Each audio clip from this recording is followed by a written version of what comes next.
सदगुरु महाराज की जय। एक दिन की बात है जब एक व्यक्ति गुरुदेव से मिलने आए। उस समय पूज्य गुरुदेव अपने शयन के आसन पर लेटे हुए थे। भगीरथ बाबा उनके समीप ही खड़े थे। उस व्यक्ति ने निर्भीकता पूर्वक गुरुदेव को प्रणाम किया और नीचे बिछी चादर पर बैठ गया। गुरुदेव उनको पहचानते थे।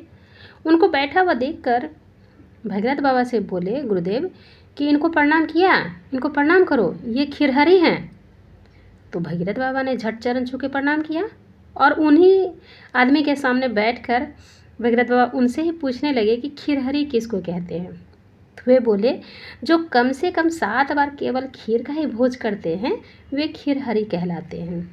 मैंने बहुत बार केवल खीर का ही भोज किया, इसीलिए गुरुदेव बोले हमको खिरहरी। क्योंकि जब गुरुदेव यंग थे, जवान थे, उस वक्त गुरु महाराज मेरे यहाँ बहुत बार गए थे। जिस थाली में मैं उनको भोजन कराता था उनके ही भोजन करने के बाद मैं उसी थाली में भोजन करता था। उन्होंने और कहा कि वही खीर जब मैं खाता था गुरुदेव के थाली में, तो इसीलिए गुरुदेव मुझे खिरहरी कहने लगे। तो फिर गुरुदेव से कुछ वार्तालाप किए, फिर आज्ञा लेकर चले गए। सभी मानप्रद आप अमानी की भावना आपके हृदय में कूट कूट कर भरी हुई थी।